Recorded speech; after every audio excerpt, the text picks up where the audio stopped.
Okay, welcome to the first episode of Nerds at Lunch. We're going to be a discussion panel show mostly, where me and my friends, who are going to be a rotating panel, will talk about whatever we want because it's our podcast. Today I have Patrick and Steve, and one of our panelists, Cody, couldn't be here, but he is going to do a review for us later. So, how are you guys doing? Alright, I guess. Yeah, pretty good. Okay, cool. Okay, so let's get right into it. So we're going to start with video games today. The big news this past couple weeks, because it's February and nothing comes out in February. The new 3DS, which I actually just got. Did either of you guys get one? Yeah, I had bought mine online. It took them a week to ship it. I actually had mine since November. I imported one, so... Did you get... I forgot to ask, did you get the tiny one, Steve? No, I did get the XL one, but Okay. it was like the Smash Brothers version. See, I wanted to get the Monster Hunter one, but GameStop doesn't let you pre-order, apparently. You have to pay in full for it now, if you want consoles. It's really dumb. Yeah. So I wanted to get an American version one, so I was thinking about getting the Monster Hunter one, but yeah, I wasn't able to really get it nice. I was so mad about that. I got the black one instead. It's not bad. It's not really black. It's gunmetal gray. Yeah, that's pretty much the color. Have any of you guys tried Amiibos on them yet? No, I haven't yet. I haven't played Smash Brothers on here yet. I've just been playing Pokemon and Animal Crossing. So... Yeah, the only game I really played on it so far was Majora's Mask. I liked it. I'll be honest, I didn't think I would use the camera stick for a Zelda game, but it works pretty well. Well, Smash Brothers, so that was... Because I got that especially for Smash Brothers since I wanted to have the C-Stick. So, I have to say, I mean, in my opinion, I don't really enjoy it that much on the 3DS with that C-Stick, since, I mean, it's fine for a little bit, but I was playing a lot of online matches, just like one-on-one, and, I mean, once you start getting in some, like, heated competitions there, it's like, that C-Stick just starts to give you some serious blisters, so... I don't think it's well suited for Smash. Part of it is because of the way it's shaped. Part of it is because it's above the jump button instead of being down where the C-stick on the GameCube controller should be. Yeah, I mean, it definitely took a while to get used to for the positioning, for sure. I think you're playing Smash a little too hard there, Steve. Steve's one of those guys who broke his analog stick. No. Oh yeah, I saw that. I don't know how you managed to do that. I played one match online of Smash 3DS with this, and the lag was horrible. And, I mean, I don't usually get bad lag on the 3DS, and I'm wondering if it's because I was playing somebody with an old console. Yeah, I'm not sure. I played, because, I mean, when I first got the game, at the time, the 3DS version was out in Japan first. Yeah. And I got it on release date for them, since I just did the download on the eShop. And so, I didn't really have much trouble for a lot of people, even though I was obviously playing people in Japan. Yeah. But there were a few people that I played against, and there was some serious lag going on. So I think it just depends on maybe the connection of the people you're playing with. It must be. The guy who was playing suicided. It was so bad. I'm like, whatever, man. It was a Captain Falcon. I would have won anyway, so... What did Falcon kick himself off the cliff or something? Yeah, every time. Twice. I'm like... Because if you quit a match, you get banned for 15 minutes. Yeah. So, like, they need to give you, like, lag is horrible... exit match button or something. I haven't actually played any of like the big multiplayer ones online at least, but I don't know, I was hearing about how they said that if you target a specific person too much, you can get banned too. It seems kind of ridiculous. As I understand it, a lot of people misinterpreted that. It's basically if you go after, say it's a 4-player match, and you continually... did you ever play it on the Wii? Yeah. I just didn't really... There are these things called taunt parties, where you would go into a match and 3 people would just start taunting. Oh. And if you attack one of those people, they all gang up on you. Yeah. So basically, it was to stop that. And I think we accidentally invented that.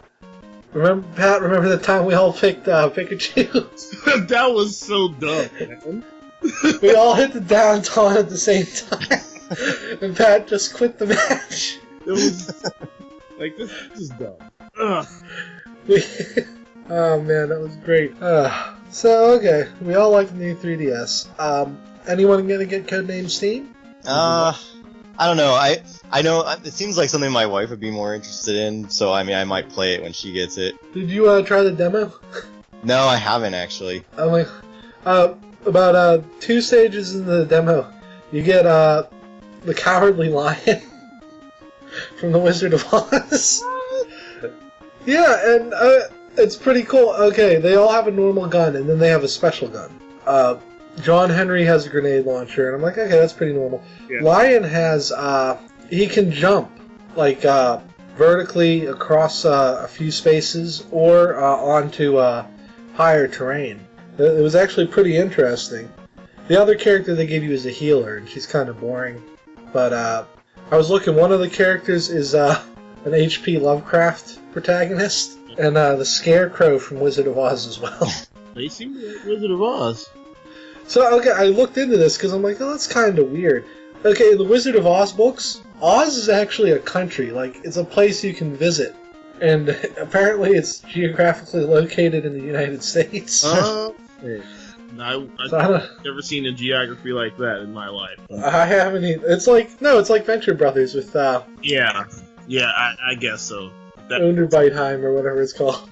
I'm kind of interested, though, assuming I can find any of the Fire Emblem amiibos to try them out in that game. So, yeah, I want to do that too. And, well, did you hear what they said? They're going to release card packs? Oh, yeah, I did see that. And, I mean, for me, if they release a card pack with Smash Brothers, that's great. Because, I'm buying the ones I want. I just got Mega Man and Sonic today. I had to import them from Britain. But... You know what? Honestly, I wouldn't have done it, but it was only $40, and if I bought them at Toys R Us, it would have been like $35 anyway, so I'm fine. Yeah, I have a few, but other than Pikachu, they're all the Zelda ones. Yeah. The ones I want, everyone, I want Rob, Duck Hunt Dog, Toon Link, I got Toon Link and Lucario, because I use most of those guys. Yeah, I'm sure Lucario will probably come out again for like a Pokemon set or something, but... I think so too. I'm just going to import the Lucario and Charizard, because the Pokemon ones will get a reissue, but I have a hunch they're going to be in Pokemon Fighters. Yeah. Oh, yeah, they'll probably... Because I don't think they've announced anything for a console version yet, but I'm sure there's one coming.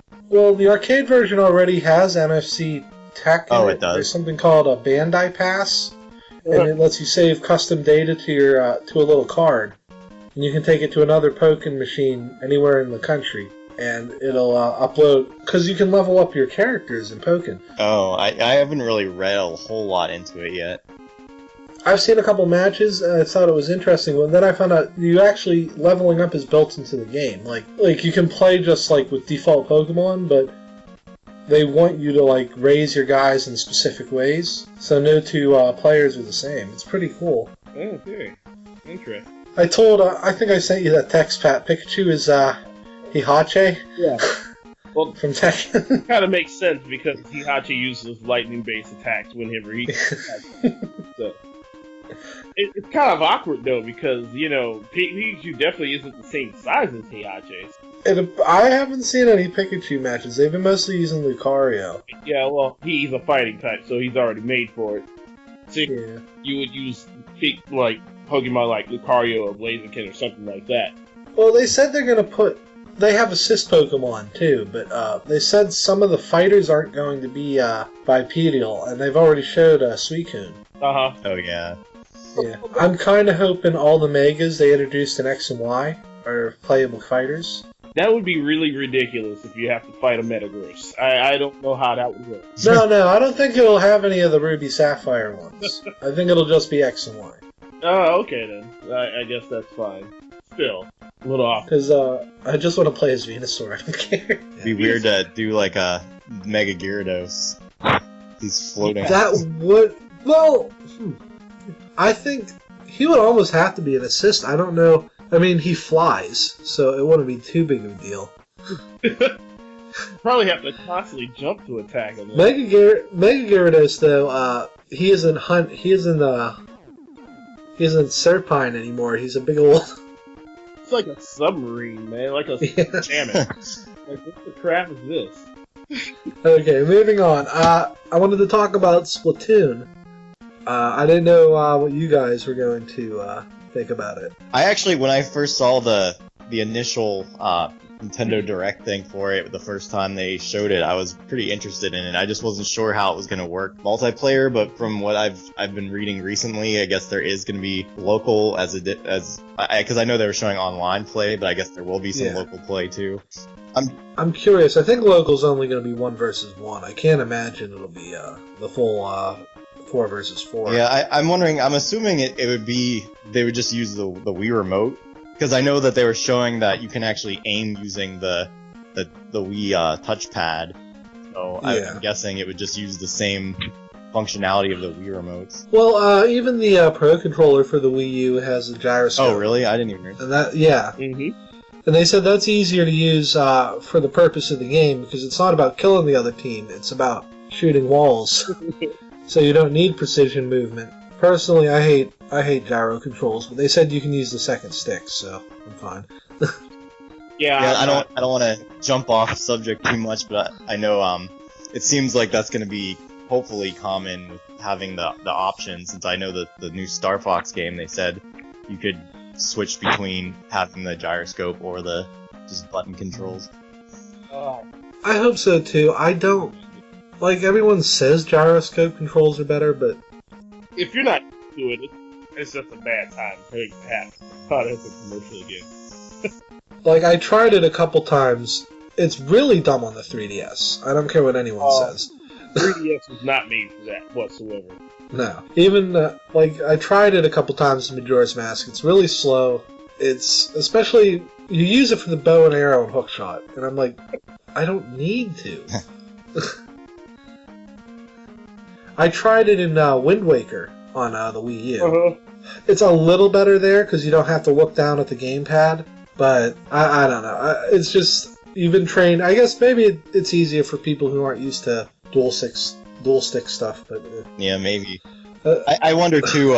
We might even be seeing more of that if they do more Wii ports to the 3DS, like especially if say Skyward Sword was brought over using the Beetle. Probably need to use the gyroscope. I don't think they could port. Well, they could. They're more than likely going to port a lot of games over there that way. Twilight Princess is the next up for a remake. Yeah. And actually, we can move on to that next. Do you guys think it should be on 3DS, or do you think it should be on Wii U? Because I would argue N64 games work better on the 3DS, but Twilight Princess is pretty big. I'm sure the new would work for it. Oh, go ahead, Pat. Yeah, I'm pretty sure the new 3DS would work for it fine, honestly. The way it's designed, it should be able to handle a world that big with no problem. Yeah, I think that it's definitely doable, seeing as how they've showed that they're able to do that with like Xenoblade and stuff. I mean, for me personally, I don't like being stuck on a TV anymore. I like being able to move, so I'd prefer to have it on the 3DS. But I guess it's not like they couldn't potentially have. I doubt they would do it, but they could have like a Wii U and a 3DS version, but they probably wouldn't do that. No. I would like to see it in HD. Twilight Princess wasn't the prettiest game in the world, but it was an interesting art style. I don't know. I know they could. It's technically a GameCube game, so they could easily port it. I just think it would look really nice, very pretty, especially some of the set-piece battles. Yeah, the only thing I really hated about that game is if you got it for the Wii, Link was right-handed. Yeah. Well, they flipped the whole map. It was really lazy, and that's why I hope if they port it from the GameCube. Yeah. I'm sure if they port it from the GameCube though, then it's probably going to be on the 3DS, because otherwise they would want to have it flipped around for the Wii still. True. I'm right-handed myself. I get. Well, that's why they did it, because they assumed people would be holding the Wii remote in the right hand. My wife's actually and the nunchuck.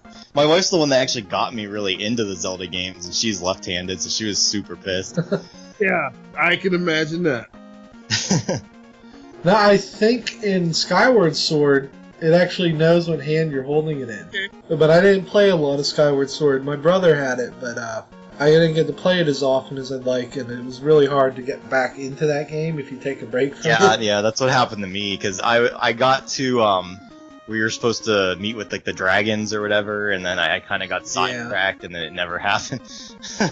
I got to the mountain with the Gorons, and then I took a break, and then I just couldn't get back into it. Holy, I still have to play all these games I haven't even. Oh. Speaking of ports, anyone else find it weird they haven't announced any more Wii games for download? Yeah, I was expecting there to be a whole list of them, but I guess, I don't know. Japan and Europe got different games, too, so I was hoping that we'd get those. No, I'm fairly certain they're probably just going to drop a whole bunch of them at the same time. You know what, you're probably right. Okay, so moving on. Xenoblade Chronicles X is the next topic. I don't know what to say about this. Yeah. Do either of you guys? I've never even gotten the chance to sit down and play the Xenoblade. The original Yeah, one. you know what? Me either. It's hard for me to have. I tried. That's why I wanted to try to get Mark on here because he played it apparently to completion. So I wanted his opinion. I'm gonna get it when it comes out on 3DS, but I mean it looks really nice, the new one, and I like the world they've shown so far. It looks a lot more interesting than like Skyrim, which is just a lot of trees. And every so often you'll find a town or a castle. Like there's giant dinosaurs and lakes you can swan dive 100 feet into. That's pretty. Doesn't sound very safe at all. No, it's one. Oh, you didn't see the trailer for it? No. That you get experience for doing stuff like that. Apparently. Yeah, that's it. That seems something about right. You can do that in Monster Hunter now too. But I mean, it looks fun, and it's not like an RPG. It's more like Phantasy Star Online. If either of you guys ever played that. I love Phantasy Star. Mm-hmm. That's what's appealing to me. I like, cheesy 3-hit combos, and then you activate your little list of spells. What's weird is they said there's no healing class in the game. It sort of bugs me. I mean, I guess if they have enough healing items and stuff easily available. If there's enough items, and if there's ways to heal your character in their skill tree, it shouldn't be a big issue. You only control your character, apparently. Your party members are always AI.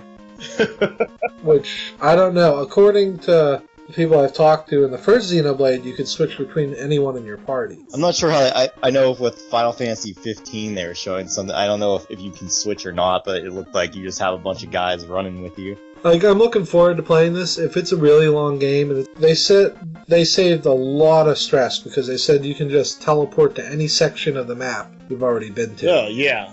So, I mean, that alone, I'm like, you guys know what you're doing. Thank you. Yeah, I always hate that when it's like these big open worlds, but then you have to sit there for like 20 minutes traveling somewhere. Yeah, like, I love Metroid, but that's one of my biggest gripes. So moving on, Pat, you had a bit of a backlog you wanted to talk about? I really should start playing the stack of games and just so I can start complaining about how bad they are. Yeah, I bought the Mario mix. I bought Captain. Dance Dance Revolution Mario Mix. No, the NES remix pack. That. Oh, okay. Was on here. I bought. The one where Waluigi is the bad guy. It's just sitting here in the stack that I haven't even opened this game yet. NES remix isn't too bad. I'm sure it isn't. I just hadn't had a chance to play.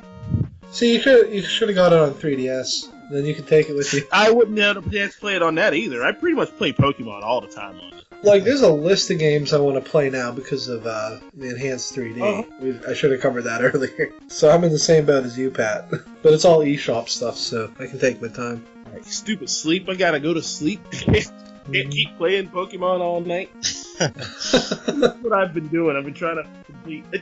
Does anyone know any other way to get Oval Stones in freaking Alpha Sapphire besides Super Training? Because I can't find it anywhere. No, a lot of the stones are locked in Super Training in this game. I don't know. Yeah, I was kind of disappointed with that. You can, sometimes Mirage Islands have some TMs, but nothing else. TMs and then shards and stuff like that. From what I can see, the only way you can get it is by capturing a Happiny that already has one. I'm like, well, that's wonderful. a lot of stuff I just had to go back to X and Y and just send it over. Yeah. That's why I don't like Pokemon Bank. Like, let me keep some. I understand that you don't want us to transfer items, but that shouldn't apply to stuff like evolution stones and trade evolution items because they never change. Yeah. They've had multiple excuses to just say, "Oh, hey, you can just trade an Onyx. You don't need a stupid item for it," and they're not going to do it. Yeah. If they won't fix minor issues like why exactly do I need a stone for all these baby Pokemon? Just pretend they've been there from the beginning. No one's gonna care. Oh man. I'm gonna write that one down. We're gonna yell at Game Freak for an hour next episode. They don't really care, man. Game Freak, they. I get it. That's why I don't know. Did you play Yokai Watch, Steve? No, I haven't played that. I'm hoping. And it doesn't actually sound much better than Pokemon from what I've seen and what I've read. But I'm hoping because there's competition now. Like, this thing blew up overnight in Japan. Yeah, I mean, I've seen a year ago. It was huge there. So I'm hoping they have actual competition now, even though it's on the same console. But I'm hoping Game Freak will step up and do more quality of life improvements. Like, I mean, what they've done with XY and Omega Ruby and stuff, it's not bad, but there's a lot they need to fix about the game. I definitely say my favorite improvement, even though this was actually in Black 2, White 2, was being able, when you run out, you're using the repels, and it asks if you want to use another one instead of having to go back in the bag. That was so nice. Oh man, I hate going through a cave and run out of repel and have to open the bag. That was probably the best thing they've ever done. Yeah. With all the surfing and stuff in the Hoenn region, I mean, that definitely was helpful too. Tired of running all this. Well, you know what they did for that to make it easier? They gave specific Pokemon in-world sprites, and they have special abilities when you surf on them. So if you have a Sharpedo in Omega Ruby or Alpha Sapphire, you'll surf twice as fast. It does. I did notice that. Yeah, I forget. I think I know there was at least one. I think Kyogre, is he another one that? Kyogre has one, and then Wailord, I think. Wailord or Wailamar. I haven't surfed with any of them yet, so I'll have to try out Kyogre at least. I think it's Wailamar because they already had to make a Wailamar sprite for that that part of the game. Yeah, I don't think you can make a sprite like that on there. Wailord, from one end of the screen to the other, you can't move anymore. It definitely wasn't very proportionally sized, but I liked in the Heart Gold and Soul Silver when you had them follow behind you. Yeah. I mean, they could have just done something like that, I guess, where it was just... like the ridiculous legendaries that were bigger than half the rooms you walked into. Go into a building if the freaking large Pokemon were following you like that. Yeah. What bugged me, they took the Lapras sprite out of Omega Ruby and Alpha Sapphire, and that was... I don't understand why they did that. I mean... Yeah. I don't know either, because I'm like, I want to surf with Lapras. That's all Lapras is used for by anyone. It doesn't make sense, because, I mean, they essentially are using all the same models from X and Y, so I don't know why they wouldn't just use that, too. They even have one of those rideable Pokemon in there, so I don't understand. They're different teams, so maybe they just felt like they wanted Sharpedo in there instead of just making every Pokemon faster. You would think you could do that with, like, Floatzel, too, because, they're supposed to swim really fast. Any of them. There's about a dozen Pokemon, and even if they weren't catchable in the actual game, you do a lot of backtracking after you beat them. Yeah. And I mean, they let you use Bank the second you get a Pokedex, so they know you're going to pour it in old guys. Mm-hmm. That's what I did. I had a bunch of level 1 starters, and I just played through the whole game with them. It was pretty nice. Pretty much the only ones I've trimmed over was the Kanto starters. I haven't sent anything over yet. I haven't been on that. Did you get your starters with the hidden abilities? Nope. For using Pokemon They Bank? should be on there. I didn't go on there yet, so... I need to pay for my subscription again, because it ran out. I have to renew mine, too. It actually, I think, runs out this month. Mine should auto-do it. I wish they'd let you set up, like, a charge to your card instead of having to go through the eShop. No, can't do that. Ugh. Apparently not. Okay, well, I think that wraps it up for video games. Real fast, this isn't something we're normally going to do, but a few days ago, Leonard Nimoy passed away. He obviously was an important cultural icon And I think to us personally, he was just a really cool guy who was in a lot of pretty much everything we watched because the generation that made the shows we watched grew up on him. So I just figured we'd each say our favorite Leonard Nimoy moment. And then give him a send-off. Yeah, I can't think of anything, honestly. Really? I actually, I never really got too much into Star Trek until recently. Because my wife is really into it, and she had me watching The Next Generation, and then I really liked that, and I wanted to go back and watch the original, so... I mean, I can't remember specific titles of episodes, but I definitely was really entertained by the episode where they were on the one planet with those like flowers that were shooting the spores, and Spock was like running around with the one girl, and it's just pretty funny. I've seen that one. Yeah. There's a lot of weird episodes. That's actually a very generic description of a Star Trek episode. But true though, that's just it. It's. I mean, I'll be honest. My first experience with Leonard Nimoy was on The Simpsons, the monorail episode. Yeah, I remember that. Yeah. We're like, well, my work here is done. You didn't do anything. I know. Didn't I? Ran out the door. Didn't I? No, then he teleported. The teenager had to take over for the rest of the show. Yeah, the Treehouse of Horror one with Mulder and Scully. Yeah, that one was good too. Keep watching the skis. Read for the skis. Skies. Then, I don't know. I like his last major thing was being the bad guy on Fringe. I never watched that show, unfortunately. So the first 2 seasons of Fringe are really good, and he's in a lot of them. The season where he's the villain is pretty bad, but it's more because of how they. I don't want to get into it, but it's on Netflix, and he is always, whenever he shows up in an episode of Fringe, it's really good. Mm-hmm. So we'll miss you, Leonard. You're walking on sunshine now. That's not actually the song, but he was on Futurama too, quite a bit actually. So I feel it's appropriate. Okay. That was probably the best thing right there. Yeah. Oh, when he was trying to bring back the whole Star Trek cast. Oh yeah. Hey, do the thing! I don't do that anymore. Just told that to his head, that's right! Yeah. He doesn't have hands. Fit, tan? Oh. Yes, this is my body, alright. Well, let's move on. Rest in peace, Mr. Nimoy. Okay, now we're into media. What have you guys been watching on TV? Well, shoot. It's mostly just the animated show on Adult Swim, besides the stuff that I already have here. Yeah. Which is, I'm actually enjoying rewatching a lot of the older stuff, because, except for DB's Kai, they can just, Yeah. When I heard about Kai, I thought it was going to be new animation. No. And it's just really well done edited animation, and they reanimated sections that would look bad before, but it's not worth the money they're charging for it.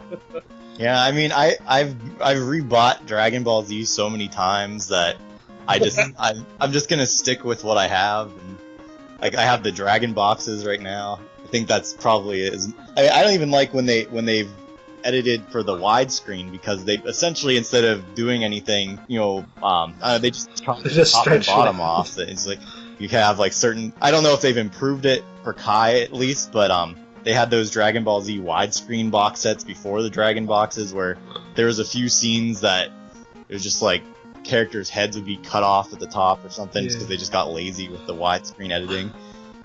Well, there's been a resurgence in Japan. I'm kind of hoping that we'll get a remake series, and if they remake it, they'll start with Dragon Ball, which is criminally underrated in America. Yeah, you mean something like how they're redoing Sailor Moon right now? Yeah. So like a completely brand new. I would love it if it was like Crystal, because then it would be over in like 30 episodes instead of 600 nonsense. Are you implying that there's lots of filler in there, Jason?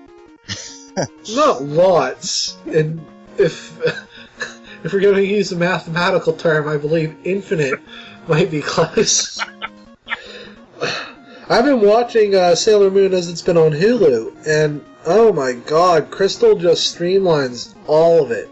Yeah, I haven't watched the last, I think, 2, but I got all the way to the end of the first arc. So, I mean, I know where I left off. Chibiusa had just appeared. I didn't watch the 2 they put up today for the original Sailor Moon. I mean, I'm going through it because I prefer the art style in the original. I don't like the filler. Like, they rarely fight monsters in Crystal. You having too much fun reading that one. No, it was great, because I'm like... Okay, they killed all the generals in the first season. But in the comic, they survive, apparently. And so they flipped that. And, I don't know. I'm on a tangent. Yep. Ready for me to go on to my big list of what I've... No, we already had. I actually wanted to ask you about a few anime I've been watching, Steve. But why don't you tell us what you've been watching? Yeah, I essentially have always, for I don't know how many years now, I've been following the seasons in Japan. And I mean, I was initially, it was just pretty much fan subs, but now that Crunchyroll and all of them have been kind of getting, like, Funimation has their own streaming and whatnot, so at least there's a lot of options now. But so I was really excited for All Noah Zero, the second season of that one. The first season was really good, but I mean, I'm a huge fan of Gen Urobuchi, so all of his works. I saw actually I'll just mention it, a little bit ago in Denver we have this one movie theater called the Alamo, and they actually had a showing of Expelled from Paradise, which was pretty awesome. And that was another one of his. So, but yeah, so All Noah Zero, I mean, I am definitely liking the second season, but I think the first season was a lot more, I don't know, this season almost feels like they knew it was popular, so they wanted to let it drag out longer, and, it's still good, but... like Code Geass. It just doesn't really feel as intense. Like, there was just so many moments in the first season that were just, like, really awesome, and now it kind of feels like it's dragging a little bit. I just actually, I put that on my list on Hulu. I think I saw the first episode and I liked it. Yeah, it was definitely, especially at the start of it, it got really exciting. So I mean, it definitely pulled me in, made me want to keep watching it. Then I guess, I mean, we mentioned Sailor Moon. I've been watching that one. Cross-Ange is another one that I've been really liking. And so that one's been going for the past 2 seasons. It's pretty much almost over now since it was set for 25 episodes. I think it was 21 that just aired Sunday, so just yesterday, yeah. So, but yeah, that one, it definitely, it starts out where the first 2 episodes made you just feel like it was going to be this extreme fan service type of show, but I mean, there's definitely fan service in it, but it turned out to be a pretty good mecha show, so I've been really liking that one a lot. Yeah, it was a big surprise there.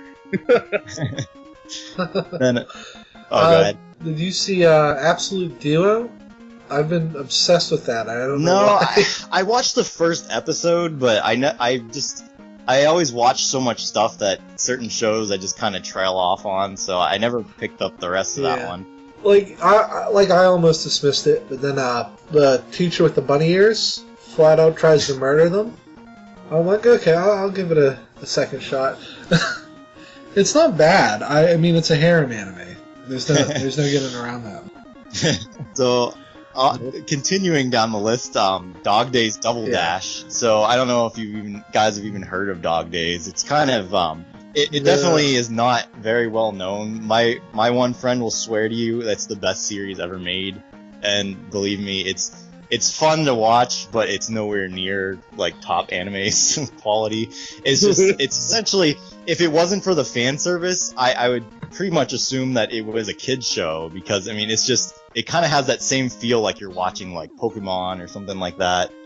But I mean, it's like a cute show, and it's, it has a lot of fun characters, so I like watching it. But this is actually the 3rd season, so they had the original Dog Days, then they called the next one Dog Days Dash, and this one's Dog Days Double Dash.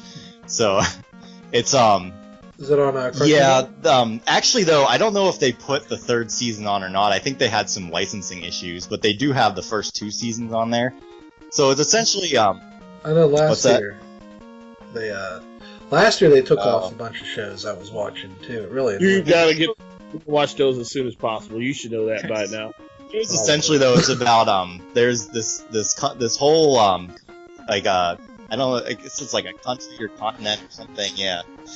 Because there's different kingdoms in it, but it's called Flonyard, and so it's like all these animal people, and they fight wars with each other, but it's not actual real wars. It's kind of like almost like a sports competition between countries. Is what they're And so when someone gets defeated, if they're just like a generic soldier, they turn into like, if it's like a cat person, they'll turn into like a little cat ball or something. But then like the actual main characters, this is where the fan service comes in. Instead of them turning into one of those, their clothes rip off. So, but essentially what happens is that these animal people have like what's called a hero summoning, and they're allowed per each country to summon a hero, which is essentially bringing someone from our world to their world. So the first season brings in Shinku, who's the main character, and then in the second season they add in 2 more heroes, and now in the third season they haven't added any new humans, but they've added a lot of new animal people. So I don't know. I mean, it is a fun show to watch, but it's definitely, like I said, my friend is so obsessed with it, but it's not as good as he makes it seem. It is actually made by the same guy who makes the Magical Girl Lyrical Nanoha. I've heard of that one. So, it definitely, it's definitely well known in Japan, but not so much over here. And then, I'll have to look into that. Then, continuing, I just saw so many shows. So JoJo's Bizarre Adventure, Star Crusaders. I was definitely looking forward to the second half of it, because they kind of stopped it for a season to, I guess, kind of for production reasons and stuff. Yeah, I was going to say, they don't really need to catch up with the manga. Definitely they have a lot to work on for that, but they took a pretty huge break before doing the third season, because I think they only took a 1-season break between the first and second season, but I think it was almost a year between the second and third season. But it's definitely, I wasn't really sure. It starts out where they introduce for this season the dog. So I kind of... Oh, I know the dog. I forget what stand he has. Yeah, he's got this ground I remember... type. I don't know. I just wasn't really too thrilled. I was like, this dog kind of dumb, but it's actually, now that it's been going, I think there's about 8 episodes now that for the second that they're calling it. It's been pretty entertaining. It's so weird because, you know, they're trying to make these like serious battles going on, but they add so much comedy into it that it's just really entertaining to watch. Like, JoJo's Bizarre Adventure. Oh, you'll like this, Pat. Actually, one of the main villain in JoJo's Bizarre Adventure, Luigi's original Final Smash, is based on his attack. I've never heard that. It's apparently based on a fighting game version. Luigi does all the same moves he does before he freezes time.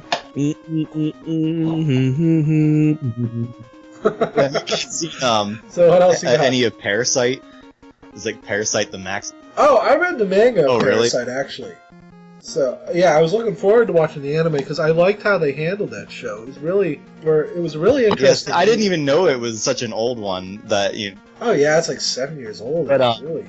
I was Yeah, surprised it was an anime. I don't know if they've made any significant changes from the manga or not, but that's been probably one of my top, like every week I'm really looking forward to that one. It's just been really exciting. It's like it has a horror bent, but it's not actually a horror manga. It's more an exploration of like predetermination and stuff.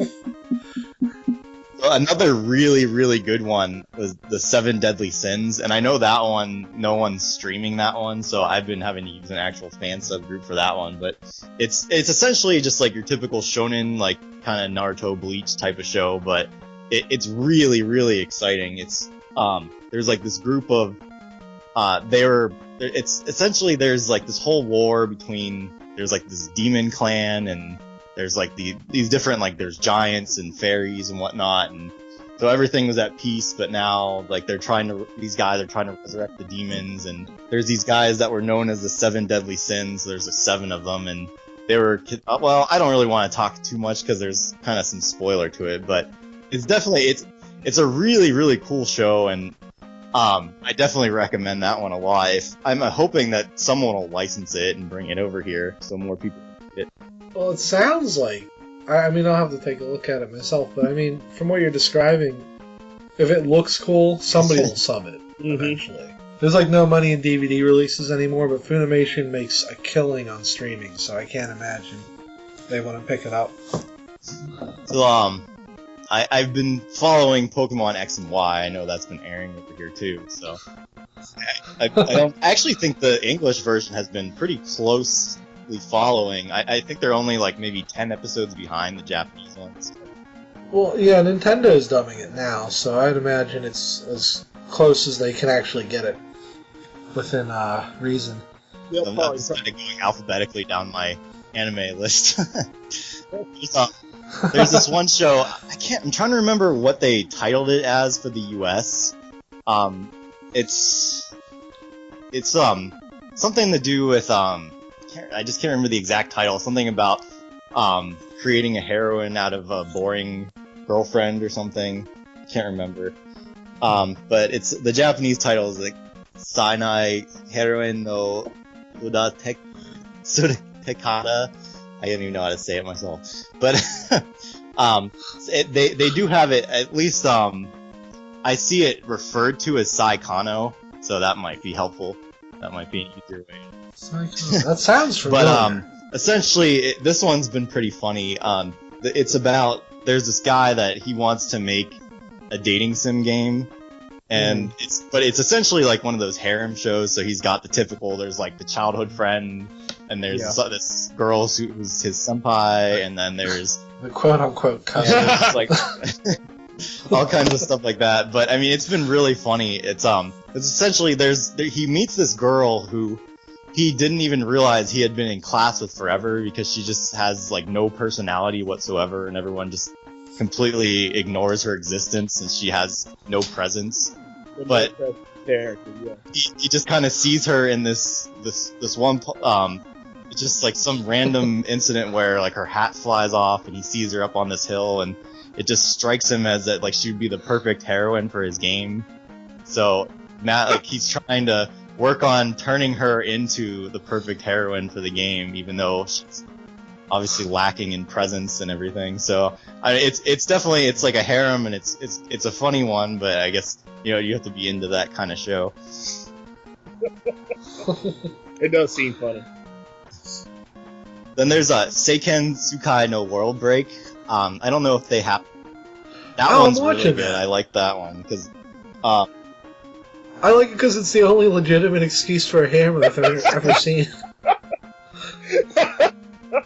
He has you'll like this, Pat. He has the heroes in the show have are reincarnations, and the main character has 2 past lives, so he actually has 2 love interests for each life. It's pretty nice. I think it's been a pretty cool show so far. I like the whole concept of it. Yeah. It's not too fan servicey either. I mean, there's been a little bit of it, but like the hero isn't a complete like worthless. My issue with these shows where he's a legendary hero is usually the guy is worthless until the end, and then right at the end when he's a badass, they do something to erase all of it. And there's been. I mean, this one he definitely has been pretty cool so far with all the attacks he's done and stuff. But I mean, I guess to kind of balance it, they've been doing it where he's slowly remembering his moves and stuff. See, I'm fine with that as long as they don't erase the progress he's made. Like, there's been a couple where I've been really invested in the characters, and then they just hit that reset button at the end. Well, yeah, I mean, that's always the worst. I'm like, why did I watch this? Especially when it's not even just like about their abilities or whatnot, but literally everything is reset. It always makes me feel like I just... Magicano was, if you've ever seen that one was really bad about it. Because not only did they reset it, they implied that they've reset it multiple times, and they're in an endless loop. Ugh. So I have a few more. Okay. Sengoku Muso, that one are essentially samurai warriors. That one, I love those type of shows that are always based on the Sengoku Jidai or Sengoku era type of stuff. So Sengoku Basara and stuff like that. I mean, a lot of them are based off games like how Samurai Warriors is, and it definitely. I've never played the Samurai Warriors games, but it really makes me want to play them now. But this one, I kind of actually like this series more than Sengoku Basara now, because I really like Sengoku Basara, but I just like how there's so many more characters, and I guess that's just how the Dynasty Warriors, Samurai Warriors type stuff is, that they just keep progressively adding more and more characters. Yeah. I know that the most recent one, I was actually... That's why they made Samurai Warriors, actually, so they ran out of Chinese characters, so they made Japanese characters, and now they're making up their own. I was characters. right about get Samurai Warriors 4 just to kind of give it a try, but then I was reading about Samurai Warriors 4 2, and I was like, what is this? And it was just saying how it's the same game, but with even more characters and new stages and stuff and missions. It's like, I guess I better... If you want if you want a good jumping on point for one of those games, Hyrule Warriors is actually... that I absolutely... Because that's the thing is, I love the Dynasty Warriors Gundams and stuff like that, so when I heard about Hyrule Warriors, I had to get that, and that has been one of my favorite games in a long time.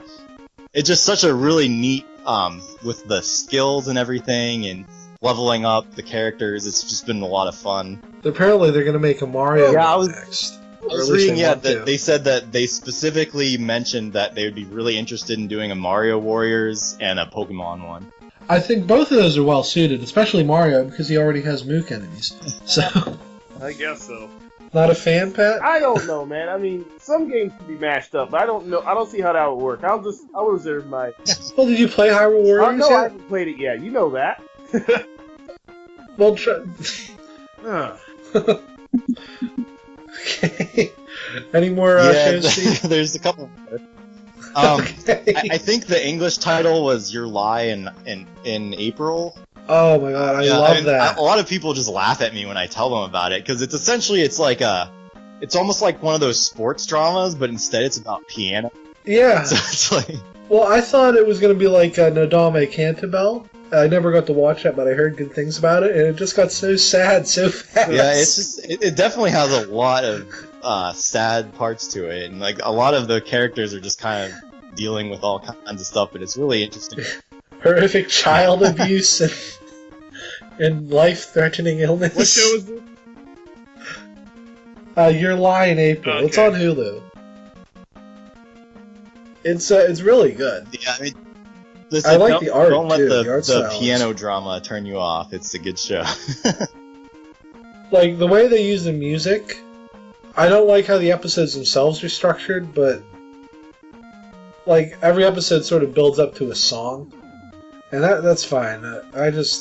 Sometimes they'll have a whole episode about... this is my only complaint with the show. Like, they'll have a whole episode about the character talking about how he's going to play the piano and grow. And then he'll go to start playing the piano and the episode will end. And I'm like, come on! And I'm like, I didn't think they could do that with a show like this, but they've made it. It's Dragon Ball Z with piano, basically. It's really funny. They're doing all these like competitions and stuff, so it does make it feel like one of those like sports type of shows or something. Yeah. There was one I watched. It's cut off at episode 42. They said there's going to be another season. Yoshiwama Paddle. Well, I haven't been watching that. I know that's really popular. It's really good. I was shocked. I'm not one for sports anime, usually. As Patrick will attest, when I found out he was reading Prince of Tennis, I mocked him earnestly. I haven't finished that, by the way. It's got too many volumes. I just stopped buying those. Apparently, one of the movies, they use there's a tennis gang that's robbing museums, and they have to. I know that one's hugely popular in Japan too. There's even like stage plays and stuff. So. Wow. Okay. I haven't seen anything else. Like the only sports manga I've read since then were just Cross Game and oh hell, iShield 21, right? Yeah, iShield's the only one I've ever finished. One show that I saw that is really funny it's like one that you would never think that you'd see one of those sports ones for. I only watched a few episodes because essentially it was someone just showing it just because they thought it was hilarious, but it was a golf anime.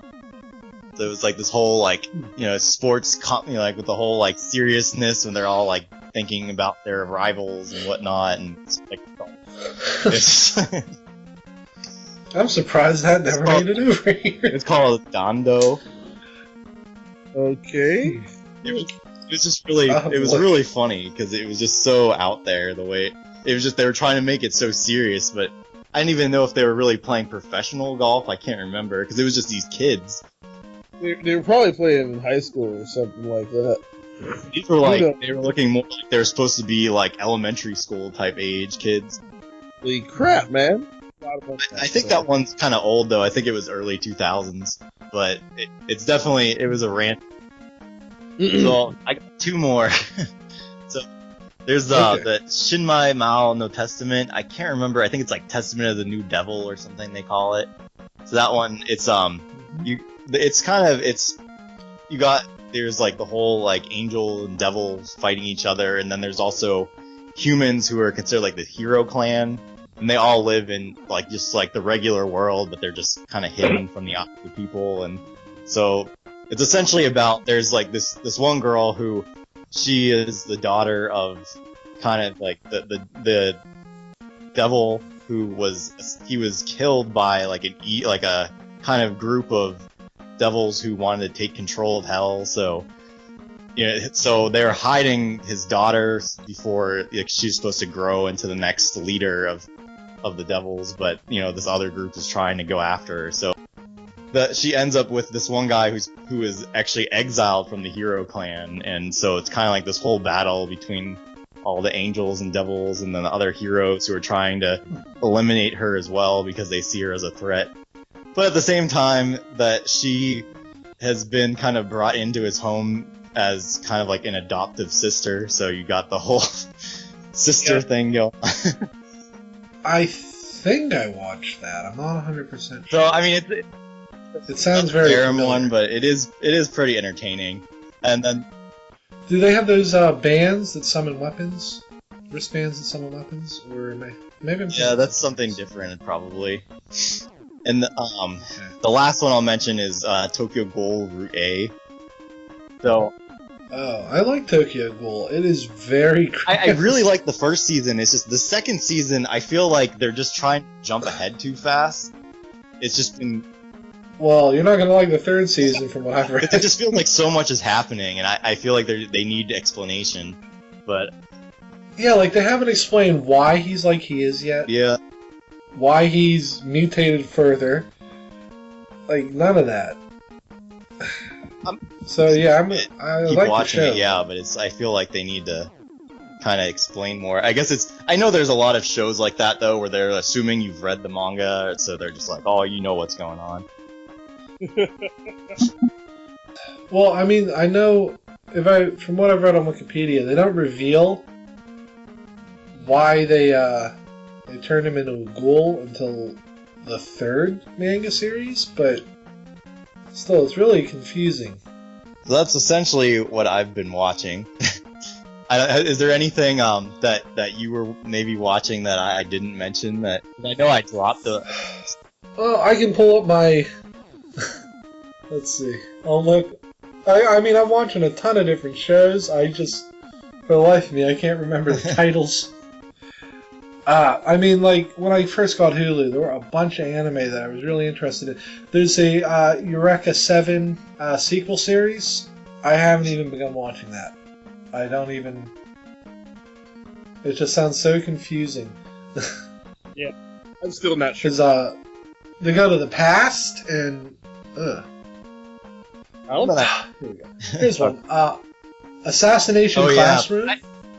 I'm reading that manga, man. That manga's awesome. I like it so far. I watched the first episode, but I haven't watched any more of it yet. The only thing I can't get is the premise of this school. Nowhere in any first world country are they going to let a principal segregate 20 kids on a mountain because of 30, poor but grades. he's doing that just so that he can get the kids to like do better or something like that. But Oh no, I know, I get his logic. They've explained it in the this show sounds like- already. It's just, it's insane. sounds like just the kind of thing they would do in Japan, right? No, I'm like, no, because even the government agents are like, this Yeah, is I know. fucked up. Oh man, whenever you read stuff like that, it makes you wonder why they wonder why they get those. Why they think everybody in Japan's that way? Obviously, it's not that way at all. But you know, it's pretty. One I just finished, The Fruit of Grisaya. Oh yeah, that was a really good one. The last story arc with Amame. why in the world? Yeah, with the cannibalism Yeah, and everything. That was just That like was holy messed up. crap. That got really intense there. I mean, I saw the eating them coming, but the way they did it was really messed up. It was like I was watching it as it was airing weekly too, so it was like it would just keep stopping. I have to wait a week to see what was gonna happen next. Oh, I know, it drove me crazy. So that one too. So there's 2 more seasons coming. I think I know. next season is actually the spring, and I don't know if you've seen there was a Kickstarter for a group that they were porting the actual light novels over here. So they reached their goal for doing that. Oh, cool. So- I'd like to read the original books. And what they were saying too is they actually released in Japan. It was initially on the PC, but then they ported it to the Vita, and that was one of their like stretch goals was that they would, assuming that they could get the licensing to do so, were going to bring it to the Vita for the US. So I think they hit that one too, but I don't know. I guess it just depends on how it works, if they're going to be allowed to do it or not. Because I wouldn't mind getting it for the Vita. I don't really have much for my Vita, so. That is a universal problem, apparently. Yeah. I'm watching World Trigger because I like the manga, Mhm. but it's a shonen anime, so I'm probably not going to stick with it very long. Hey, you better keep watching that. I think I'm going to keep reading the manga because apparently it's much better. Yeah, probably. That's all I've been doing. Yeah, they're at the point in the manga I can tell that they're yeah, that it's the typical stuff they do on the manga where they. I forgot what I was gonna say. God damn it! I think are they going to have? They haven't left through the other world yet, have they? No, they're in the manga. They haven't reached the correct ranking to do that yet. Okay. Obviously, the only one who's strong enough to do that right now is Yuma, but he's not allowed to fight with his black trigger while he's working there. So, Yeah. Then I started Rage of Bahamut Genesis. That was another one. I gave it 1 episode, but I didn't keep up with it. It looks beautiful. I'm about 6 episodes in. I sort of see where it's going. I was watching so many. I think that was last season that it was airing, and there were so many shows. I was like, I need to start dropping some stuff, and I have a bunch on here I'm never gonna finish. I didn't really give it much of a try, but it's just from what I was reading, it was just based off of it said it was based off of a Korean MMO, so I was like, I don't know how much story this could have. So It's pretty typical fantasy stuff. Angels and demons fight each other. Humans are stuck in the middle. Bahamut is clearly the final bad guy, but I don't know. Like I said, I'm not 100% sure if I'm even going to finish it. Then there's this weird female wrestling thing I thought was Rumble Roses. I was very uncomfortable watching that. I watched like 1 or 2 episodes of that. It has tons of great for the I don't know if they dubbed it or not. The Japanese version has tons of great voice actresses in it, but I just couldn't keep up with it. It was just It has a sub and dub, I think, but it's just too much whining and squealing, and I'm like, I can't watch this anymore. I think I'm going to be put on a list. I think that was essentially the idea, is that they were gonna just have them in all these holds and like moaning a lot. I mean, I get that, but female wrestling in Japan is like apparently a really big thing. Yeah, so I thought it would be a really well done show, but yeah, this was definitely for fan service, but I know I've read a lot that it is pretty popular, the female wrestling over there. Like, I have nothing against fan service, but the porno whining is where I draw the Yeah. line. And then Rolling Girls, I've only seen one episode of it so far, but it's really trippy. Like, you know the final, like, endgame fights in Eureka 7? Mm-hmm. Like, with all the rainbow lasers and stuff? That's all in the first episode. It's trying to get people. Of two people just fighting. It's really cool looking. Yeah, I think it's by the same team. I didn't actually watch that one. I did kind of skip through the first episode, though. So I saw some of it, but yeah, I never actually sat and watched it yet. From what I can gather, in this world's Japan, schools fight for territory, and they have a representative with superpowers called the best. And some schools don't have a best, so they rent out a hero, and that's who the protagonist of this is. And she dresses up like a common rider. Oh, that's right. I did remember seeing that when I was kind of skipping through it. And to scare people away, she says she has a giant robot, which is really just an inflatable balloon. But the fight is really trippy. Like, the one girl has a clothespin, she uses as a weapon, and then she has all these weird rainbow psychedelic effects. I'll probably watch more later. But like I said, I have a huge backlog, so it sort of fell off the wayside. But yeah, that's it for me. Everything else I haven't started watching yet. One that I do want to get started on that only the second episode aired so far is the new Sentai series. It's Ninja. So it's like they're all ninjas, but they already announced though for some reason the Sixth Ranger he's gonna be another. This is probably like the third or fourth Gold Ranger they've added in, but they decided to give him an American theme instead of being a ninja. So they have his helmet has a big star on it. He's supposed to be a cowboy, so his helmet has like kind of rims to it like a cowboy. Lord. It looks like his transformation device is a hamburger. Oh my god. I wanted to ask you about that actually. I watched Kamen Rider Forze. What was with the little robots that looked like hamburgers and french fries? Oh yeah, those were just those were kind of just little extra gadgets for him to do different things. Like I don't think they were really used in battle so much. It was more just. Well, no, they had them like going around the school scanning stuff. But why did they have to look like hamburgers and french fries? I think it was like a camouflage kind of thing.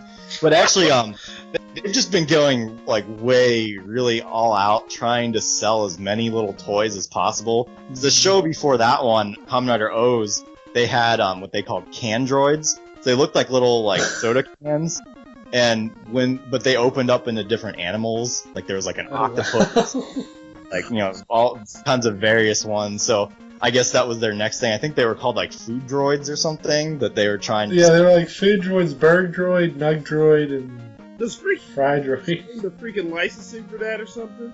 I mean, there were toys like that when I was a kid, so I'm not shocked. I didn't think they would put them in a show about outer space exploration. To the latest Kamen Rider series, I mean, I'm gonna give it more of a chance, but I'm not really liking it. It's Kamen Rider Drive.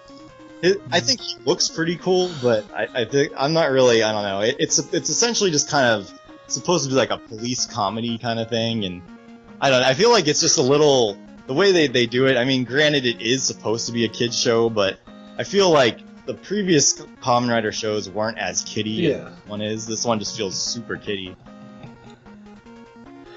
I don't know. I kind of agree with you. Like, Forze is obviously a kid's show. It's the only one I've watched. I want to watch the one after it, too, because it's apparently pretty good, but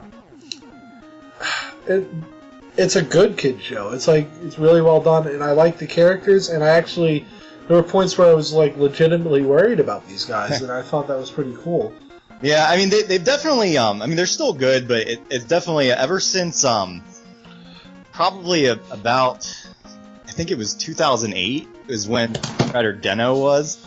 Den-O was hugely popular, and it was the very first Kamen Rider series in a good while that had a very kind of kiddie feel to it. And I guess it just did so well that they felt that they should keep up with that.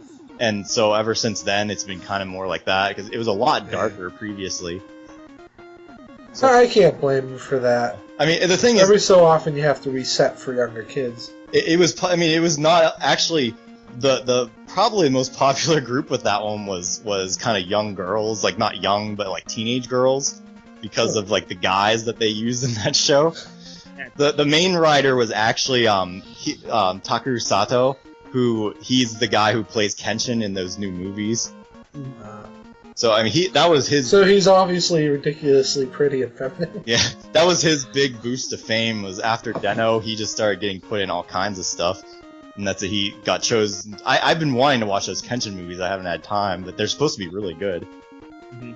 I heard that they were too. Like, I don't know, live action anime movies burned me with Death Note. So. Or why you thought that. I mean, I can understand, because... I like that they changed the ending, don't get me wrong. I don't know why that had to be live action. Because then we got that L movie, which was apparently pretty good, and didn't have any horrible CGI in it. I know another one that is coming out, that Parasite is getting a live action that they're working on right now. That could be amazing, or it could be horrible. Well, actually, I know they're working on a live-action Attack on Titan, too. That's just going to be horrible. I can't... That's probably going to be lots of CG going on. Yeah. I honestly... Ugh. Like, you know what? Titans are already pretty Uncanny Valley. I guess it could work. It's not my time to show. I tried giving it a shot, but... it's just not for me. I did really like the anime of it. It was just one of those ones where, like... I mean, it was excessive gore, but it was like... I felt like it was actually... It wasn't one of those shows where it's just gory just to be cool, and... Yeah. It was essentially to give you this whole, like, fear of knowing what these people feel like, you know, living with these giants coming, you know, like, and living in fear of them getting eaten and whatnot. So, I mean, it definitely added to the suspense of the show. There's definitely a lot of blood in it. Definitely not for everybody, I guess. Yeah. It is one of the more popular ones I've noticed. Like, I was actually at the Denver Comic-Con when I was there. There was just groups of people everywhere wearing those uniforms. Oh god. The scout team uniform? Yeah. You know, it's better than Hatalia cosplay, so you know what, I'll put up with it. Jesus. Close that can right now. Seriously. Just close that one back up and put it in the back of the cupboard like you would. When asked why he didn't point out all the horrible things that those three main characters did in World War II, the author's like, oh, I was just trying to have a fun show. Yeah. Maybe don't use Japan, Italy, and Germany as your main characters then. Okay. So that's it for anime and cartoons. TV in general. Every like actual like network show I watch is on hiatus right now, except Brooklyn Nine-Nine, which I like, but everyone likes it, so I don't really feel like talking it up. I want to go to movies real fast. The biggest thing that's happened is Spider-Man's back at Marvel. Well, Spider-Man never technically left Marvel, just couldn't use him with other Marvel characters because he was licensed movie-wise to stuff. Yeah. Well, yeah. I'm so glad that Marvel's making the next movie, because they have been so bad lately. Yeah, see, I know that I watched the last one. I did see that Guardians of the Galaxy recently because I hadn't gone to see it, but yeah, I mean, it was all right. But I mean, a lot of people keep going on. It was like one of the greatest movies ever, but I don't know about that. I wouldn't go that far. It was good.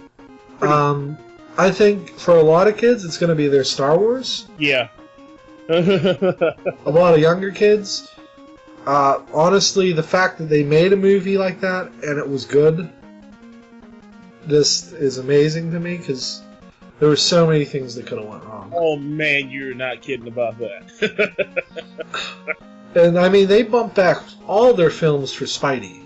Thor Captain Marvel and Black Panther. Sorry, Pat.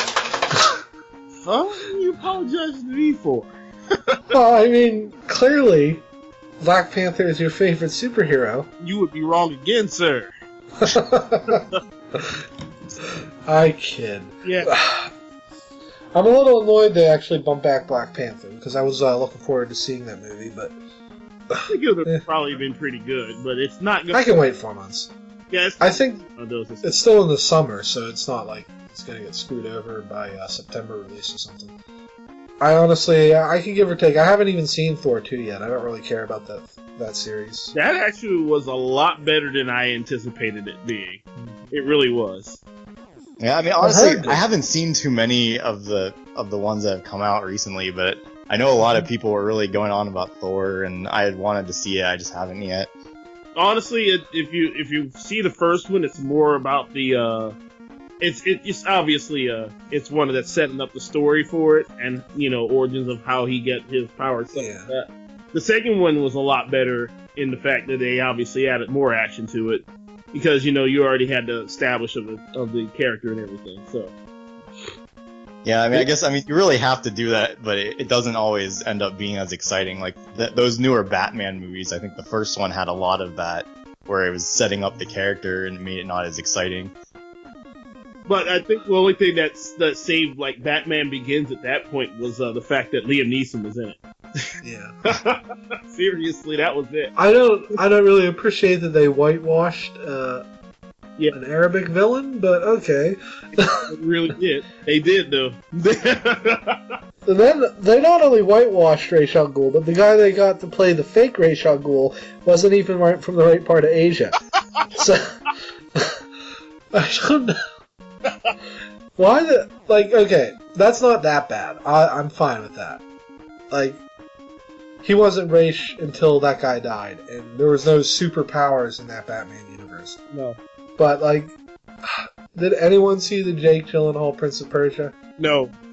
Yeah, I haven't seen it. Exactly. That was offensive to me on a level you have no idea. To that point, I did not really care about that sort of thing. And then I saw it, and I'm like, oh, wow. He looked like a surfer. And he's supposed to be this sleek Persian guy. He's a Prince of Persia. I mean... Come on! Tangent again. But, back to the topic at hand. I mean, I wanted to see Inhumans. Inhumans is supposed to set up, because obviously Fox has the X-Men.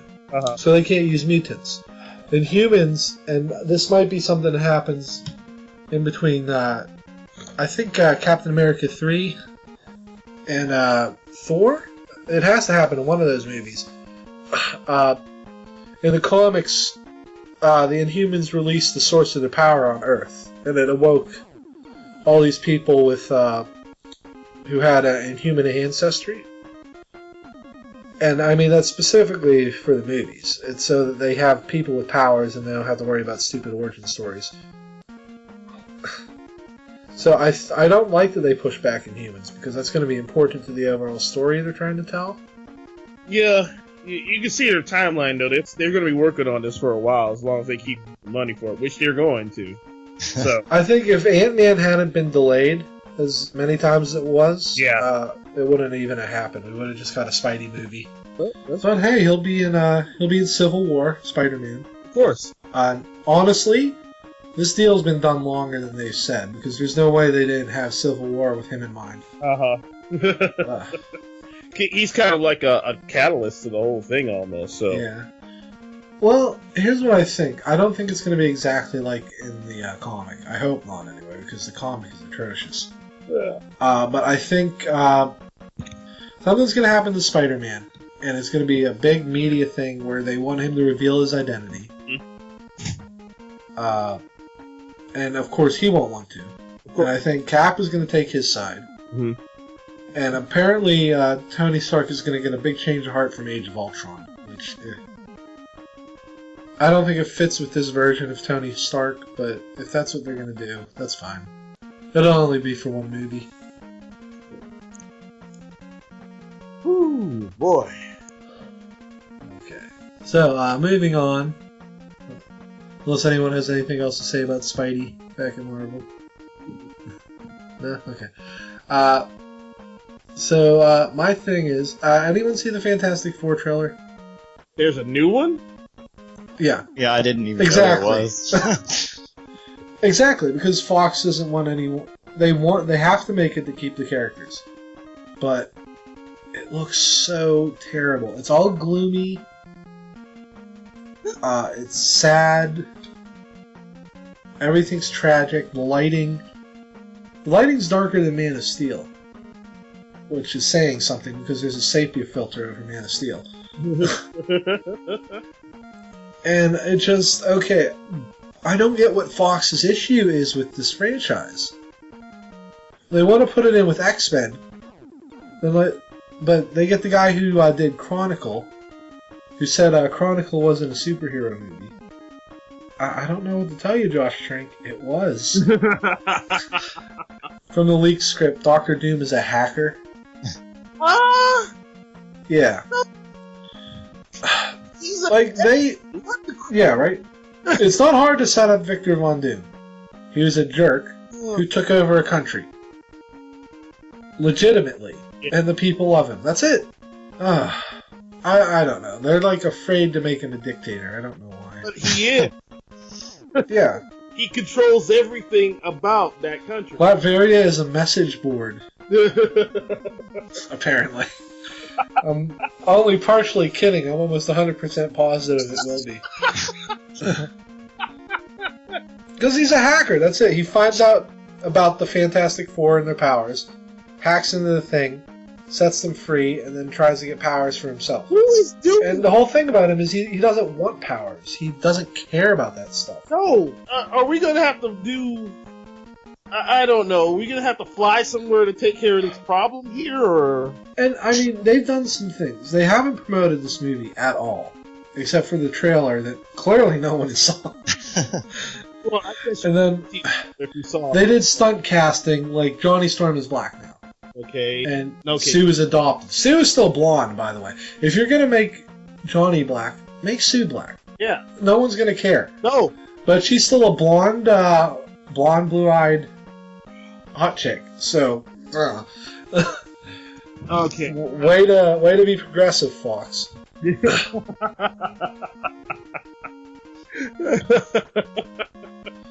No, I mean, it's true. I mean, they don't know how to cast black actresses. That's fair. I mean, after Halle Berry and Storm, I think we all know that. But I don't know. I think this movie's going to flop.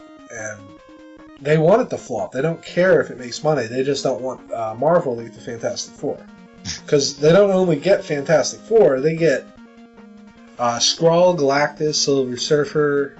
Well, yeah, that's the whole universe of the people who got all the powers and stuff from that. Which can't really do anything with other characters if they don't have that part of the universe. I understand that. Because there's a lot of stuff going on with the other characters from that also interact with the Avengers and the X-Men as well. So, I don't know. God damn. I don't know. I just...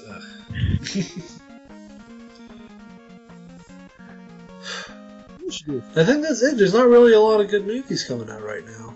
Well, nothing really comes out until the summertime anyway, so... Yeah. Well, I heard good things about The Kingsman. Yeah, I actually kind of want to see that. But, I'm probably not going to go to a theater to see it, so... Yeah. It doesn't help. I don't have a... There hasn't really been a lot that I feel like recently I've just been kind of waiting if I want to see something until it's out. I think a lot of people have been doing that. Seems like a lot of movie theaters just aren't really getting the business anymore. Because people don't care, and especially right after the interview came out, because of that whole thing, it came out on like every on-demand video service like a week after, and Sony didn't lose any money on that. They lost money on advertising. That's the only thing they lost money on. All the advertising. They made money by releasing it like a week after on all those premium services, and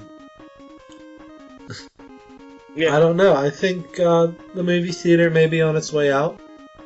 I know some movie theaters were offering things where it was like, you pay like so much and then you can go see I think it was, I can't remember. I know there was a set number of movies. It was like a really good deal if you were gonna see movies all the time, but you would have to. I think you would have had to seen at least like 4 or 5 movies in a month to make it worth the money. Yeah. So it's like, there's not really that many to see.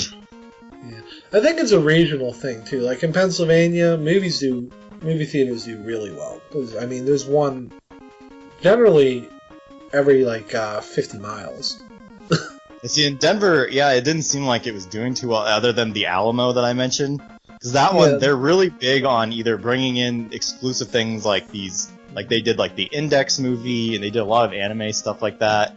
And then they also are really big on doing older movies. Like you just come in with your friends and watch older movies, and they have a whole service there where you can place like an order for food. Like they have like a whole menu, and they have all kinds of stuff. So I've heard about that place. I really want them to make one up here. They're really neat.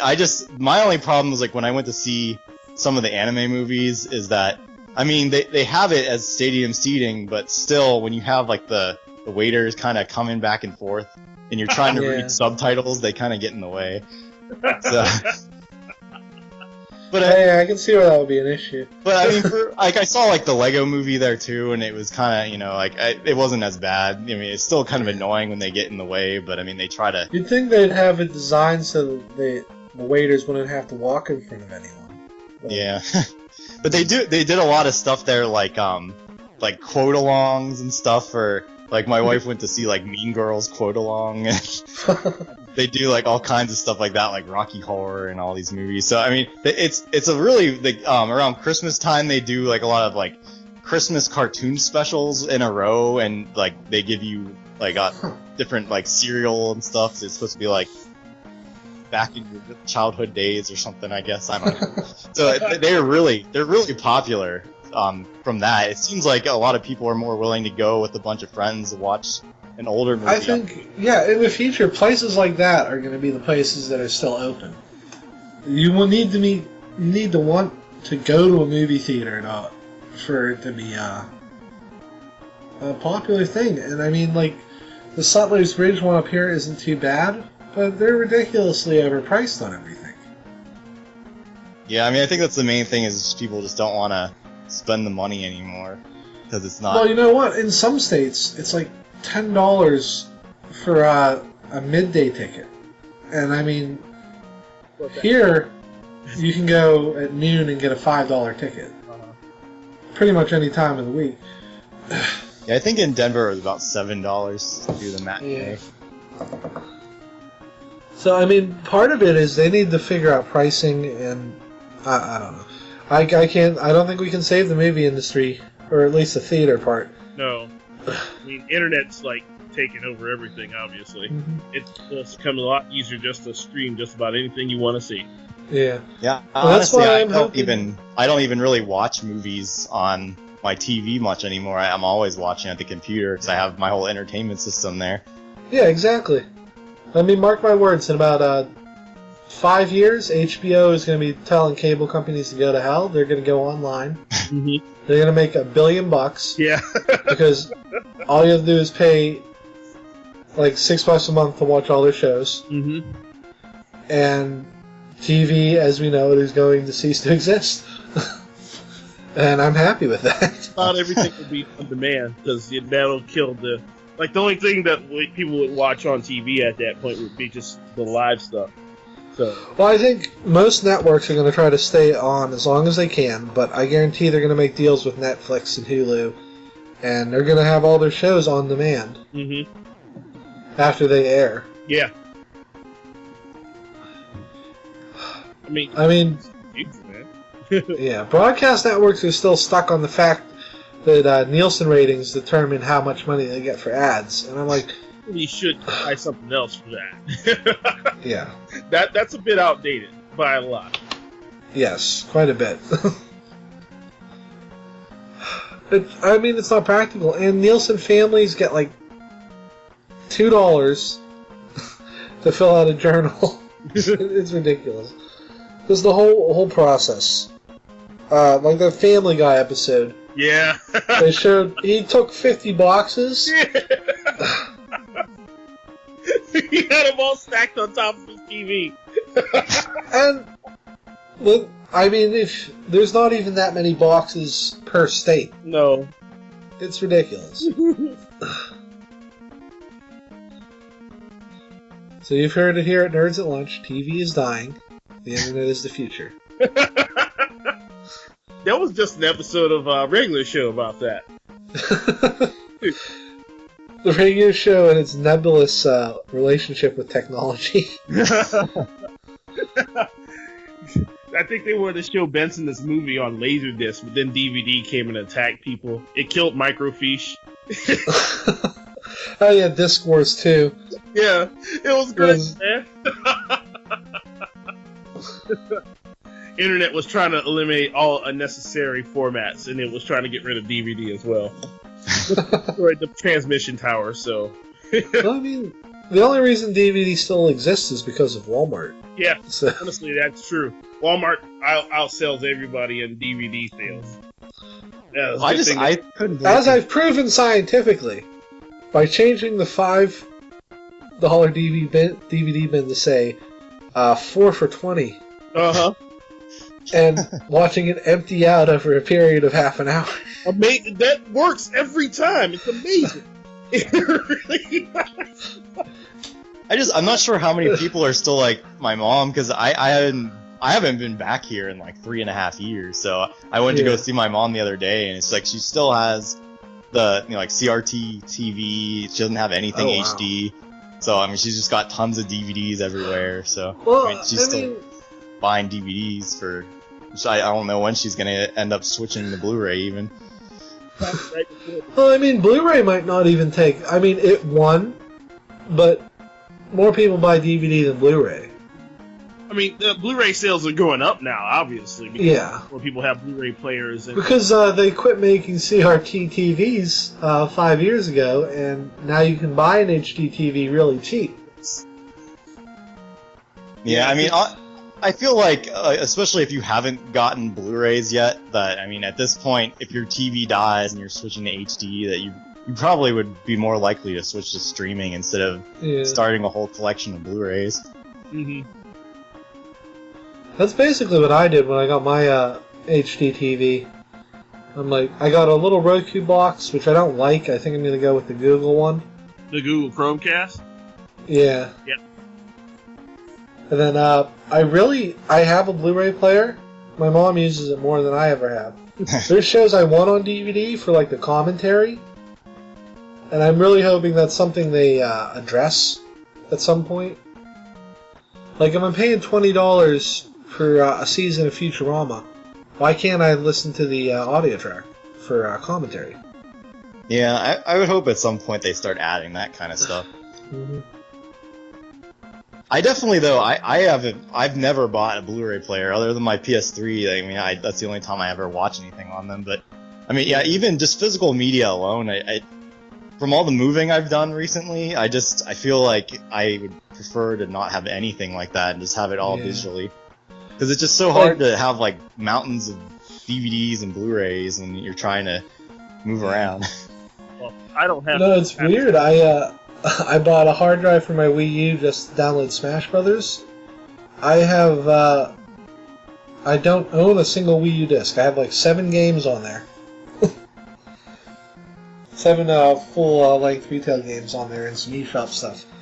You know, I didn't think I'd ever go full digital. Have they actually changed their service at all? Where I know that it was the case, at They're least with like going Wii and to. stuff, where if your system dies, you're screwed. You got to rebuy everything. The problem is that update is going to be massive. So, I mean, they've been working on it for a while. So I would definitely prefer it to be where you just have that account and they know which games you purchased and you just, I think that's why they closed Club Nintendo. They're going to merge I almost forgot about that they were doing that. So it's probably, going to be a whole new service. Did you guys get anything cool from Club Nintendo for its last hurrah? I actually ordered that Majora's Mask puzzle. I figure it's probably gonna be worth a lot of money eventually, since I got the Skull Kid bag. I'm waiting to see if there's gonna be anything additional that they'll add towards the end. because they might still have a few last things, because it's not going to be until, what, June, right? So... Well, you can't add any more coins. I can't remember what after else this the month. that they gave out. The March 30th, I think, is the last day to add coins, and then June is when it shuts down. The only reason they're waiting until June is because that's when Mewtwo comes out, and they need to deliver codes. So Mewtwo's probably coming out in May, and then people will have 60 days to get their codes for Smash Brothers. At least that's my guess. Yeah, it sucks for me is for Mewtwo, because I had downloaded the Japanese version of it on the eShop, and then I ended up just, to have both of them.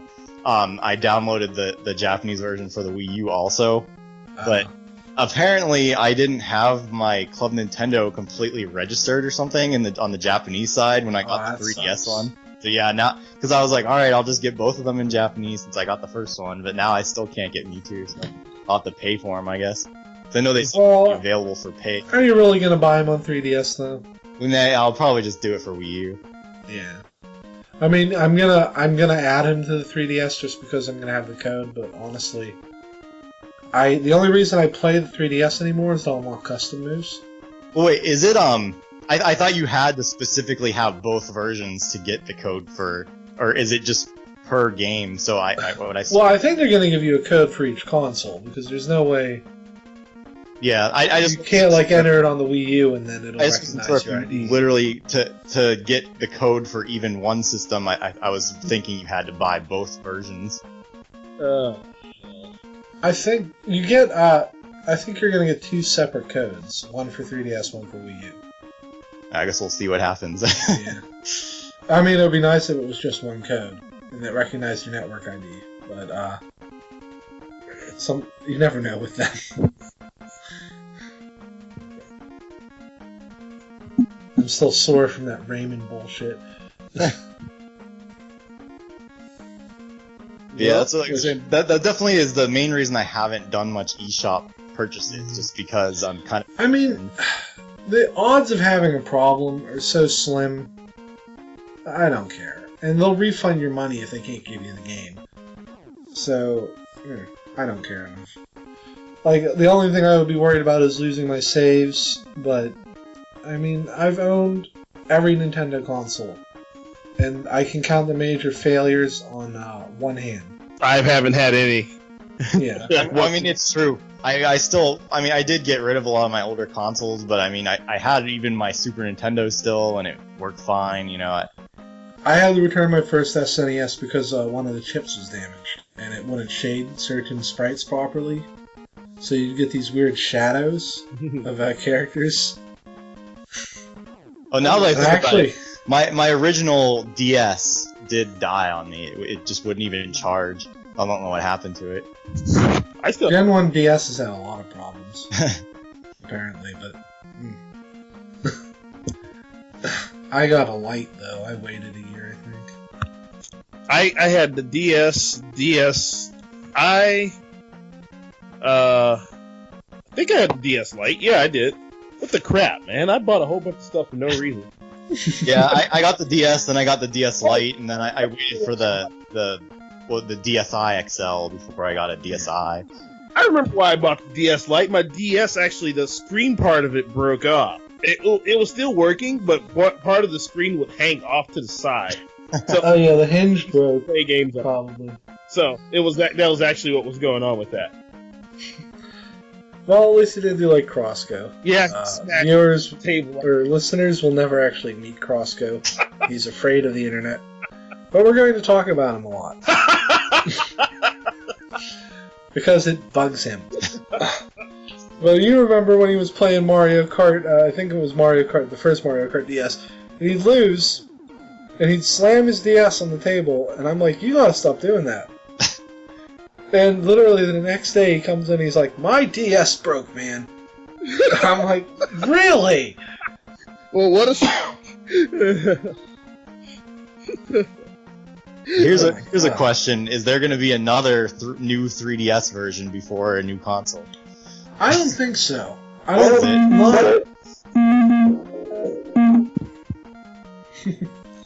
I don't think there's going to be anything huge. I mean, I think America might get the small one. I doubt it. Because the reason they didn't bring it out is because no retailer wants to hold those stupid cases. I think they're cool. I want the Boo one. The Boo one they showed that glows in the dark, but it's not worth it.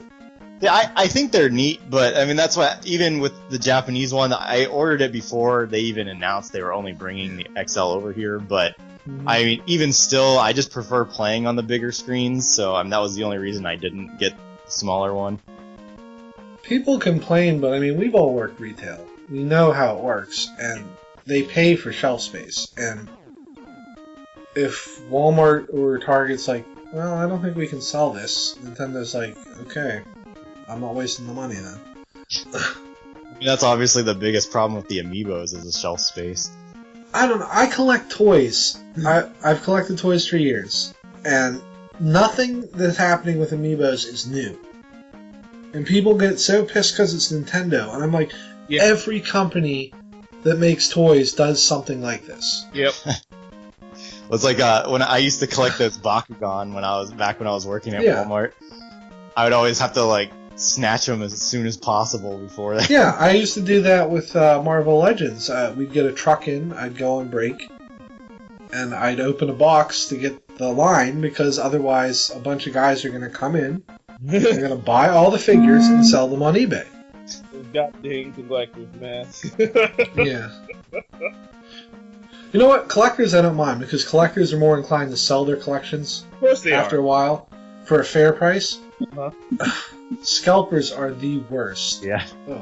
Yeah, see, that's what actually, I've been eBaying tons of stuff recently just because I just didn't want to drag all these things with me. And Yeah. so I definitely, I made a good bit of money, but yeah, I was definitely not trying to be ridiculous on stuff. I was trying to be fair. But yeah, definitely the scalpers when you see these, like I know I was just curious to see the Majora's Mask new 3DS, and I saw it as high as like $500. Mm-hmm. Well, you know what? Nintendo, even Iwata admitted, president of Nintendo, he admitted he did not. No one expected the new 3DS to sell as well as it did in a February release. So he admits if they would have released it at Christmas, they would have made a killing. Oh, they would have been it. Yeah. And they apologized for the lack of special editions for Majora's Mask. I don't know if it's But true. I mean, I'm going to let everyone in on a little secret. There will be other Zelda special editions. I'm not sure if it's 100% true, but I was reading that they're supposed to be doing a second wave of the Majora's Mask ones. I think they will. Nintendo only cares about their games maintaining value. They don't care about their systems because you know how many special edition DSs they made. Oh, God. I was actually really disappointed there wasn't a special edition for Alpha Sapphire and Mega Ruby. Yeah, I was kind of shocked.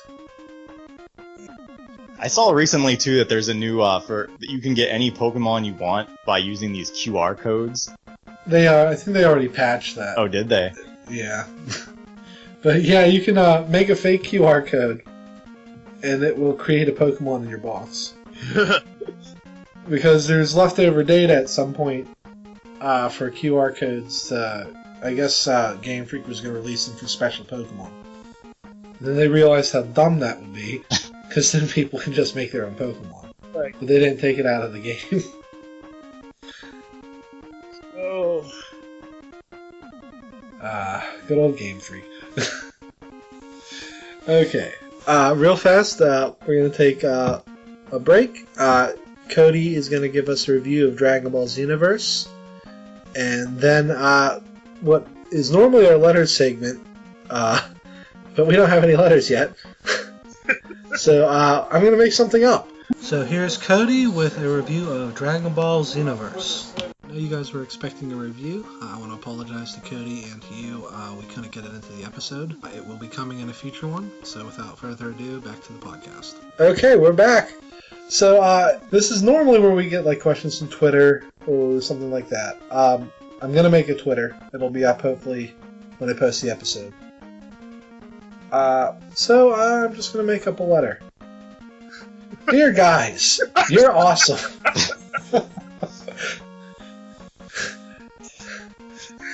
Did you know? I was gonna do letters from Crossco, but I think if I do the Crossco voice, I'll die. My original pitch for this was I was gonna do an interview, a podcast, and Crossco was gonna be the person I interviewed. But apparently the voice doesn't sound that different when recorded.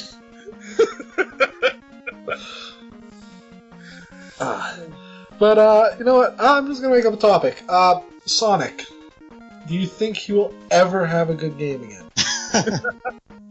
I thought Sonic was decent. Colors was good, and then Generations was excellent. They just they need to quit making 3D Sonics. It doesn't work. At least not the way they're doing it. Yeah, so I didn't really enjoy a lot of the 3D ones I played, so I haven't played many of them in a long while.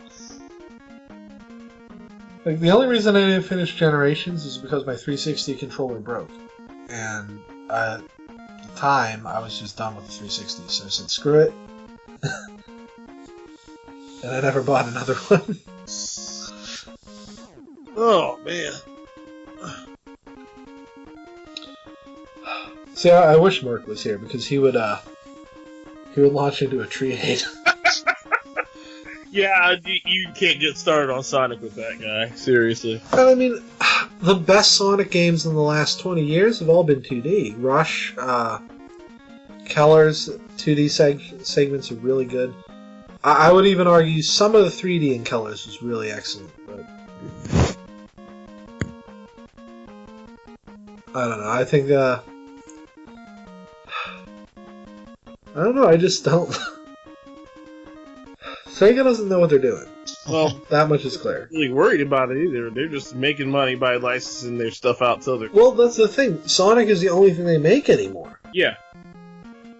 Like, they have 100 franchises they don't use.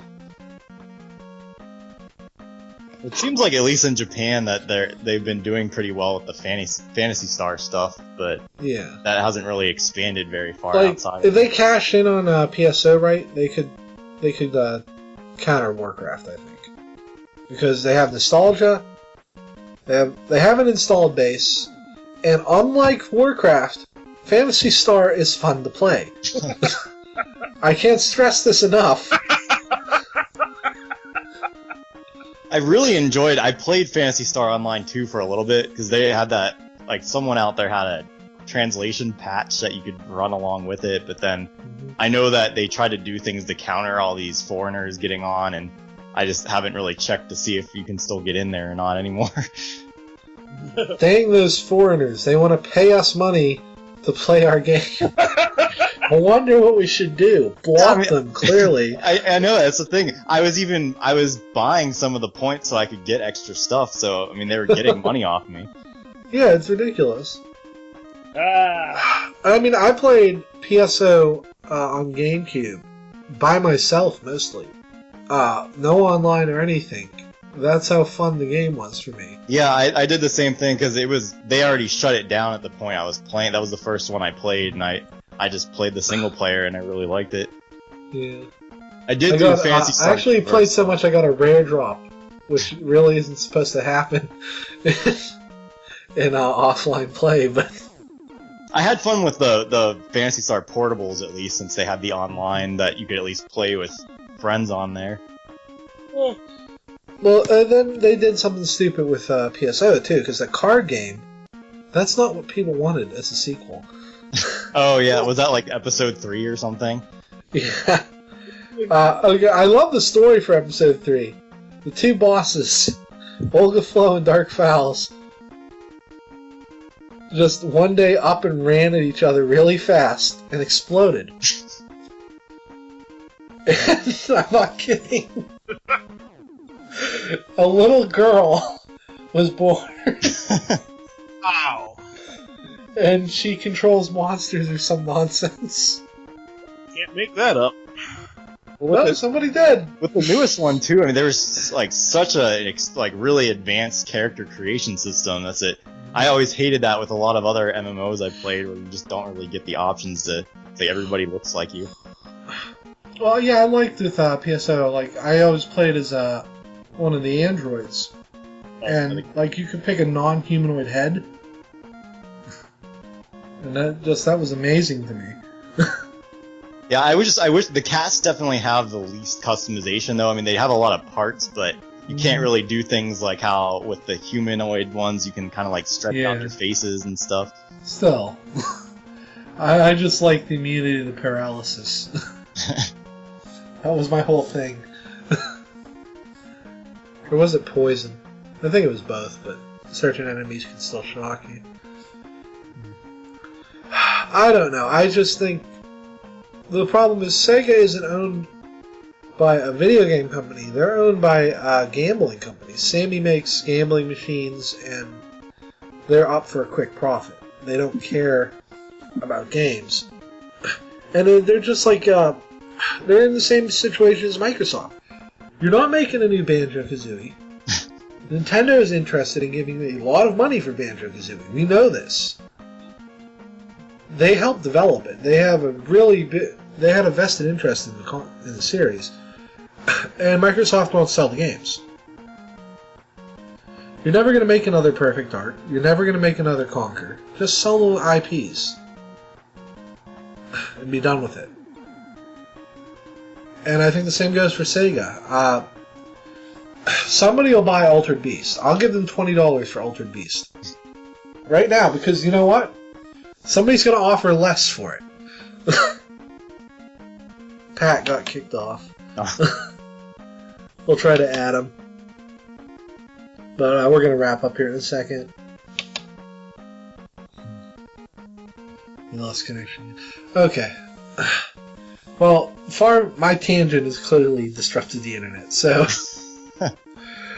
okay, we're going to call it a day for our first episode. Let's see if Pat's... Okay, Pat's back. We're going to actually wrap up, Pat. Before I... No, it's for the best, because if I get into a Banjo-Tooie rant, we'll be here all night. I don't know. All of a sudden the phone decided, hey, Skype's off. God. So... That's fine. I was running out of battery power anyway. I had to plug it up. Okay. So, that's episode 1, guys. Normally we'd have a plug section. I think only commentator Cody has anything to really plug. But, we'll see if that can change. I have another podcast. I don't know if I'm going to keep doing it. We do episode reviews of Steven Universe. It's on the YouTube channel. I'm eventually going to put this up on iTunes, so when it is up, please 5-star us, give us a review.